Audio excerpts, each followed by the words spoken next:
코스피 기준으로 121 이격도 축소 과정으로 본다면 한 6% 정도는 조정받을 수도 있어요. 이렇게 과거 11년만큼 신용 스프레드나 아니면 수급의 주식의 수급 여건에서는 나아진 건 맞기 때문에 추가 조정은 많아야 4%. 전기차 업체들 을 같은 갑이 돼 있는 상태. 그렇죠. 캐터필러가 의미적으로 빠지잖아요. 그럼 창이 진짜 아삭아삭이 날 수 있다. 이렇게 생각.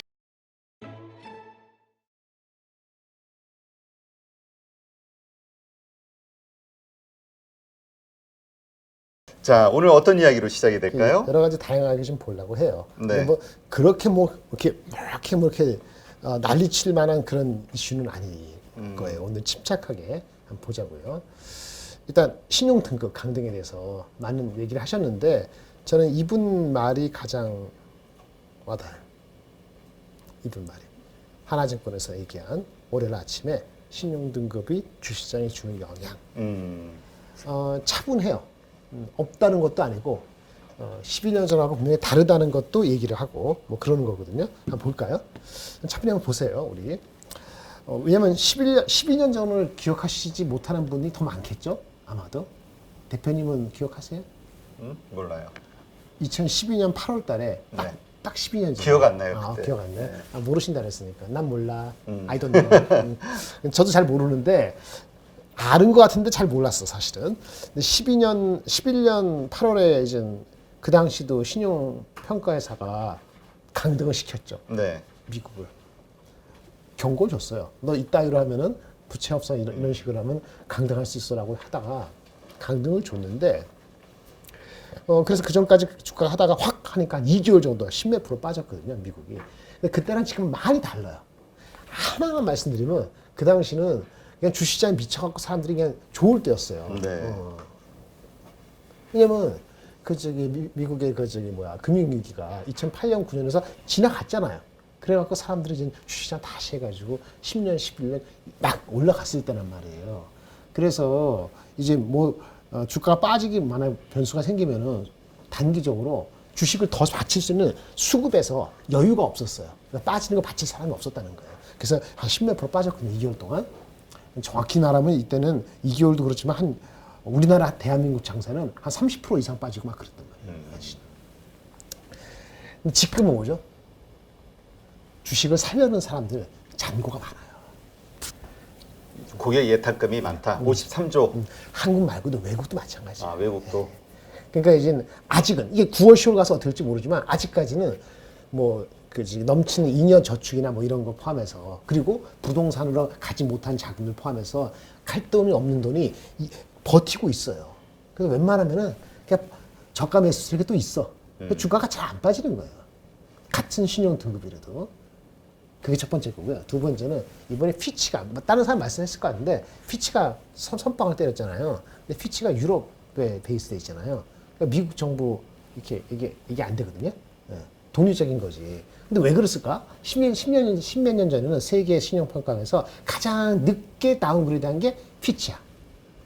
그 나쁜 트라우마가 있어갖고 이번에 인디펜던트 한다 해서 먼저 선빵을 때린 것 같은데 진짜 이슈가 되면은 S&P나 그 다음에 또 어디죠? 또 하나 무디스 미국 하는데 걔네들이 만약에 후행적으로 네 말이 맞아 뭐 이런 식으로 해갖고 뭐 한 달 뒤거나 얼마 전에 어느 또 꼬투머리 잡아서 그때 한 번 더 한다고 가정을 하면 그때는 임팩트가 클 것 같아요. 그렇죠. 예.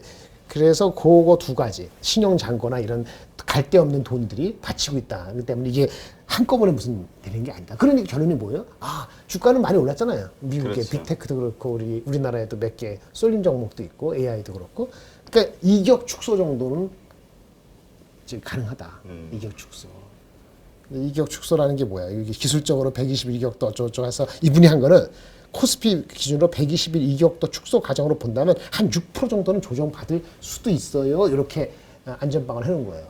6%인데 엊그저께 2% 빠졌잖아요. 어저께 보합되고 오늘도 보합인지 모르겠습니다만은 그렇죠? 그러니까 그만큼 뭐죠? 대기작이 많은 거예요. 그러니까 더 빠져봤자 이분 말을 믿더라도 이분 말을 믿다 하더라도 한 4%니까 감내 못할 게 아니고 이걸 또 아는 사람들이 이렇게 많이 번지니까 실제 4%가 추가적으로 빠질 확률보다는 더 게 빠지면서 기간 조정이나 눈치 작전을 하는 빌미가 된다 이렇게 보는 거죠. 영향이 있는 거예요. 근데 과거랑 다른 게 똑같은 거 말씀드리면 부채 높고 리더십 부재하고 뭐 똑같은 얘기죠. 과거 똑같은 거. 그다음 재정 적자 증가하고 뭐 그렇죠? 경제 미국이 한번 연말에 한 번 마이너스 성장하고 뭐 이렇게 얘기한 거니까 다 아는 얘기고. 근데 아직까지 여기 한번 보실래요? 여기 보세요. 네. 주식 시장에 빌미를 제공한 불베어 입장에서 불이 좀 많잖아요. 네. 이거 약간 조정되는 정도, 이 정도만 보는 것 같아요. 그 정도 보시면 될 것 같고. 다른 점은 예전에 12년 전에는 그 미국이 신용 등급 하강하고 뭐고 있었어요. 유럽이 많이 망가졌는데 남유럽 피그라고 해서 피그족이 망가진다 그랬잖아요. 포르투갈 뭐 이렇게 그렇죠. 이태리 이런 데. 그래서 재정기까지 겹쳤기 때문에 이게 난리가 난 거거든요. 2011년도에. 그래서 신용 스프레드의 그 확대가 엄청 컸어요. 그리고 그때는 2008년도에 그 트라우마가 그렇죠. 얼마 안 됐기 때문에 3년밖에 더 안 됐지. 두려웠었을 거라고. 그래서 이 보세요. 여기 보세요. 이 신용 스프레드가 600에서 800, 1000까지 갔었어요. 지금은 한 400 정도야. 그러니까 스케일이 과거보다 한 30% 이상 차이가 나요. 50% 가까이. 아직 이 하이힐드 신용 스프레드가 유럽도 그렇고 미국도 그렇고, 오 여기 보세요. 이거 600, 800은 무너진다 그랬잖아. 지금은 여기 무너져. 그러니까 아직은 그렇게 위기까지는 아니다. 그런데 이격도가 벌어졌으니까 그거는 조심하라는 거지. 아까 우리 임빈 팀장도 얘기했는데 넘버가 안 나오고 거꾸로 넘버가 나오고 주포들이 붙어가지고 탄탄한 수급을 갖고 있는 주식은 영안에서 안 빠져요. 그러니까 조선주가 그런 거잖아요. 조선주가 뭐죠? 넘버가 나오잖아요. 네. 이익이 숫자가 나오지. 그다음 미국이 뭐 매크로 어쨌건 하더라도 미국이 제조업 중심의 캐펙스 투자를 하잖아요. IRA 법이라 가지고 그 전력, 전선 이런 것도 숫자가 나온단 말이에요. 그러니까 그게 그렇게 많이 흔들리지 않는 거거든요. 그러니까 개별 종목 중에서 AI건 무슨 2차 전지건 다 의중이 갔는데 넘버가 안 나왔어. 근데 개인들이 심리에 많이 휘둘리는 종목 이런 건 조정을 받을 수 있겠지. 그래서 아까 임 팀장 얘기한 것도 똑같은 건데 과거 11년만큼 신용 스프레드나 아니면 수급의 주식의 수급 여건에서는 나아진 건 맞기 때문에 무디스라든지 S&P라든지 얘네들이 한 방 더 오는 게 아니라 그러면은 추가 조정은 많아야 4%, 적게 잡으면 2, 3% 정도니까 그렇게 무서워할 건 아닌데 이 종목을 조금 스크린에서 아웃해서 좀 좁혀야 되는 거예요. 네, 그렇게 그러니까 지금은 일단은 좀 무난하게 넘어갈 거라고 생각은 되지만 네. 그래도 만에 경계는 하나 해야죠. 경계는 하죠. 근데 왜냐하면 그 부분을 지적하시는 분들이 있어요. 왜 이제 미국 경제에 민낯이 드러났다. 민낯이 뭔데요? 그건 아닌데 미국의 민낯이 뭐예요? 민낯의 뜻을 물어보는 게 아니고. 아니 이 부채라는 문제 언제까지 이렇게 부채를 다 늘래? 이지랄 할 거냐 이거지. 그리고 언제까지 또 국채를 그만큼 더 늘릴래? 1년 반 늘려놨는데 그때 가서 또 어떡할 거고. 그때 또 얼마나 국채를 발행할 거야? 근본적인 게 웨이크업 콜이죠. 그럼 우리가 이거 국채를 사줘야 돼? 네. 중국도 그렇고 일본도 그렇고 한국도 그렇고. 이게 이제 의심이 가기 시작한 거지. 그러면 이제 올라가는 속도에서 미친 듯이 못하는 거지. 자꾸 체크를 되는 거지. 그렇지. 아까 말한 바닥은 과거처럼 15% 20% 빠질 건 아닌데 이게 그러면 이거 아무것도 아니야 해서 5% 10% 올라갈 수 있느냐? 추동력을 받을 수 있기에는 못하는 거죠. 그건 맞아요. 그래서 넘버 와이즈 퀄리티적으로. 그래서 지금 이럴 때는 진짜 그러한 것들 모르죠. 우리는 앞일을 앞일 잘 모르죠. 해결될 수도 있고 그럴 아니면 수도 어떤 있지. 뭐 나올 수도 있고. 그러나 어쨌건 우리는 리스크 관리라는 차원에서 종목은 좀 압축을 압축을 해야 해놓자. 돼. 희망해서 이렇게 퍼뜨렸던 거에서 희망이 아닐 수도 있으니까 약간 그렇게 되는 거죠. 그런 얘기를 잘 했어요. 그리고 약간 하나 말씀드릴게요. 저번에 아까 도파민 얘기 들었잖아요. 도파민이 경계식으로 너무 흥분해서만 하지 말고 세로토닌처럼 그게 아닐 수도 있는데 what if 그래서 분석이라는데 만약에 내 생각이 틀리면 어떡하지? 그렇죠. 근데 와이프. 사람은 자기 확신 혹은 그런 거에 쉽게 빠지잖아요. 그래 행복하니까.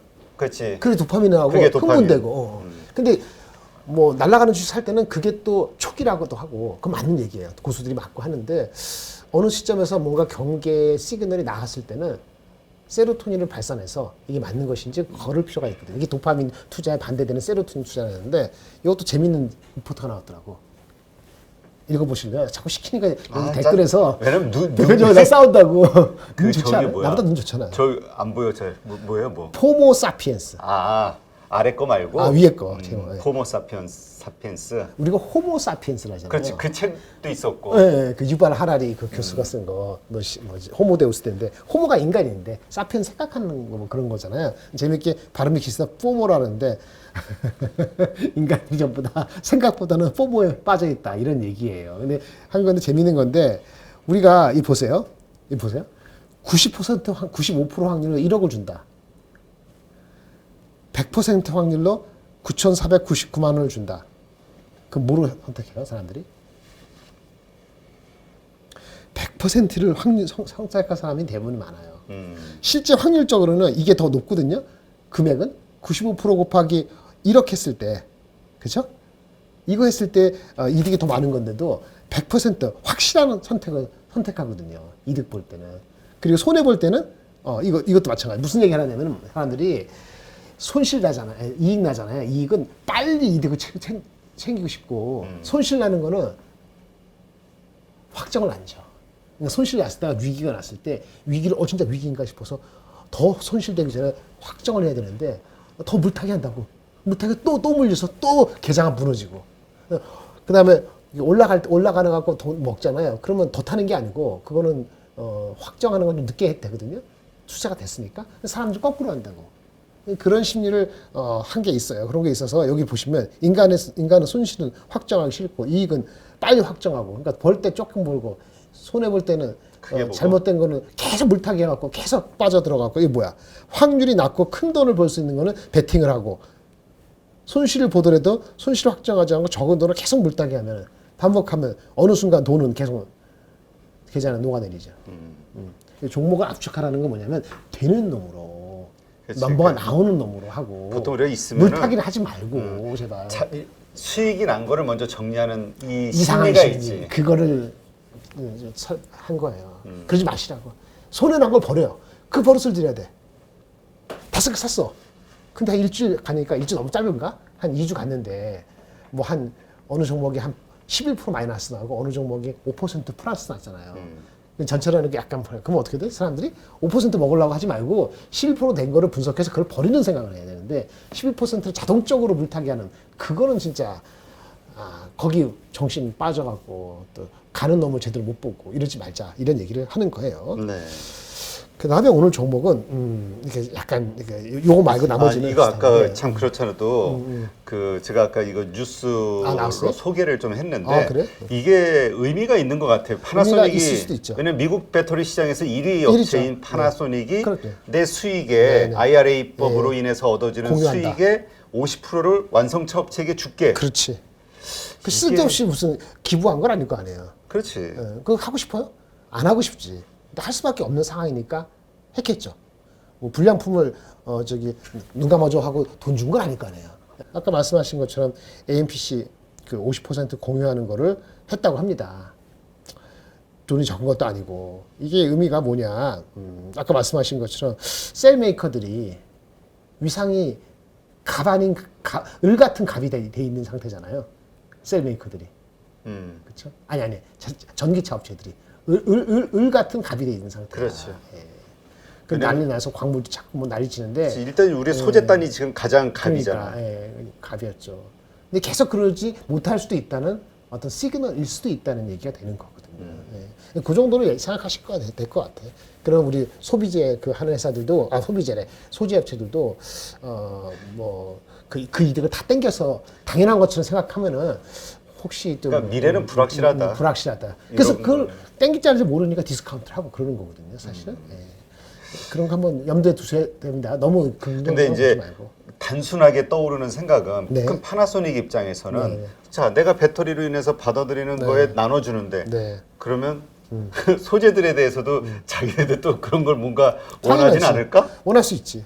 이런 생각. 네, 당연하죠. 야 우리도 이렇게 하는데 이게 하이라키가 제대로면은 자동차, 그다음 셀, 그 소재, 광물은 그거 다시 들었다. 거기까지 가는 거죠. 자동차가 원래 그런 거예요. 휴대폰 안 팔리면은 반도체한테 뭐라 하고, 그럼 반도체 만들 때 반도체 업체는 장비 업체한테 뭐라 하고. 이게 이제 어떤 나비 효과가 일어날지 이제 여기를 좀 주의 그렇죠. 깊게 봐야 될 것 금방 같아요. 안 일어날 수도 있어요. 그렇지. 예, 뭐한 1, 2년 그냥 걸릴 수도 혼자만 있고. 해. 그렇죠. 예, 예. 그 우리는 여기는 돈 잘 벌지만 우리 LG에너지솔로 우리 못 1,000억밖에 못 벌어. 너네 예. 4천억 벌었으니까 그 정도 하지. 우리 1,000억밖에 못 벌었어. 내고 영역이 있겠죠. 공장을 짓는 것도 있고. 하지만 이 추세가 생겼다는 측면에서는 어텐션 하실 필요 있다는 얘기고요. 한 편을 가져온 게 있어요. 캐터필러. 캐터필러는 건설 현장에서의 기계 장비 회사잖아요. 한국에도 관련된 회사가 있고요. 그걸로 넘버 원이죠. 이게 두 가지 의미인데 이 캐터필러를 사실 거냐라는 게 하나 있고 또 하나는 미국 시장의 바라미터. 미국이 뭐예요? 미국도 소비가 조금 내려갈 수도 있고 아직 인플레는 좀 남아있고 여러 가지 하는데 뭐죠? 미국이 제조업 투자는 하잖아요. 제조업 투자하면 뭐야? 건설 장비가 필요하겠지. 그렇잖아요. 실적이 좋은 거예요. 근데 얘네 주가가 만약에 많이 빠지면은 그건 진짜 이슈야. 네. 그거는 엔비디아나 애플이 빠지는 거고 또 다른 임플리케이션이 생기는 거예요. 캐터필러가 의미적으로 빠지잖아요. 그럼 창이 진짜 아삭이 날 수 있다. 이렇게 생각합니다. 그 얘기는 뭐냐면 왜 그 지금 미국 경제는 더할 나위 없이 좋은 좋잖아요. 거죠. GDP 계속 네네네. 올라가고 정책적으로 밀어주고 있고. 소비 네. 그 심리도 계속 올라가고 이게 결국 그 정부에서 이제 인프라 사업이라든가 인프라 하는 뭐 거죠. 세금 공개를 맞습니다. 통해서 외국 기업 끌어들이고 그렇죠. 그러니까 막 건설이 일어나고 있단 네, 말이에요. 맞아요. 그러니까 주택은 아니더라도 비주택 쪽으로. 그러니까 이 캐터필러가 꺾인다라는 거는 이제 그게 그렇지. 정점에다라고 이제는 네. 꺾어진다라는 의미니까 그렇죠. 그렇게 보자. 주가는요 실적 발표되기 전에 미리 많이 올랐어요. 한 바로 전날인가 한 8% 오르고 그래서 실적 발표하고는 좀 빠졌어요. 근데 추세적으로 이게 빠지면은 그럼 이슈가 된다. 그 얘기 말씀을 드리는 거죠. 한번 봅시다. 실적은 엄청 11년 만에 최대 분기 실적 나왔어요. 근데 더할 나위 없이 좋아요. 이게 미국도 팔고 여러 군데 팔거든요. 나라별로도 골고루고 저기 파는 곳 있잖아요. 건설 장비도 여러 군데 팔잖아요. 그 애플리케이션별로도 다 좋았어요. 그러니까 더할 나위 없이 좋았어. 그럼 보세요. 북미가 물론 가장 좋았어요. 4분기 연속 YOY 30%. 뭐 그래 그럴 수 있죠. 그 다음에 여기 보시면 자원 건설 말고도 자원 개발할 때도 거기도 장비 필요하잖아요. 운송, 에너지 모든 분야가 판매량이 다 증가했어. 1분기 때는 사실은 이게 단가가 좀 올라간 면이 있었거든요. 근데 이번 2분기는 물량이 증가됐어. 건설, 자원, 운송, 에너지 모든 분야. 그 미국은 더 좋았고. 그러니까 실적이 좋아서 미리 땡겼지 주가가. 네. 그리고 4분기에 가이던스를 높였었거든요 미리. 그런데 이 1, 2분기 나왔잖아요. 워낙 좋다 보니까 하반기 내려가는 거 아니야라는 의구심이 있었어요. 워낙 좋으니까 베이스가. 네. 그런데 이 애널리스트가 뭐 전문가는 아니겠습니다만은 원래 가이던스 높은 720억 달러에 근접할 수 있다. 이렇게 얘기한 거예요. 최소 640억 달러 올해 전체적으로 가이던스 상단 쪽으로 가는 것 같다. 매출이. 이익률은 더 높아졌다. 이렇게 보고 있어요. 이 흐름대로 가면은 주가가 얘네 날아갈 필요 없는데 꾸준히 유지되면 그럼 이쪽 섹터는 최소한 뭐 컨슈머가 뭐 패턴 소비는 약간 뭐 주춤하거나 뭐 하더라도 이거는 유효하구나. 아까 뭐라 그랬어요. 지금 압축한다는 했잖아요. 압축하면 개별 주식, 의료기기 뭐 우리나라도 그런 게 있으니까 뭐 2차 전지 어느 특정한 도 있었지만 아까 미국의 캐펙스 관련 주식은 그럼 거기 안에 들어갈 수 있는 거지. 대한민국 같은 경우는 뭐 조선주가 약간 이런 미국에 연결되는 건 아니지만 조선주가 약간 이런 비슷한 거죠. 예. 나머지 것들은 조금 IT 하드웨어에서는 속도가 좀 느릴 수도 있다. 이렇게 좀 보셔야 될 것 같아요. 그렇군요. 그래서 보시면 북미 인프라 투자 정책 수요 유효라는 테마가 이 주식에 유효하다면 한국도 마찬가지고 안 그러면 장의 가장 큰 중심축이 흔들릴 수도 있는 게 이게 주가가 안 뺐어요. 15배요. 미국 평균이 20배인데. 그러니까 이거 버텨야지 말이 되는 거죠. 네. 오늘 여기까지.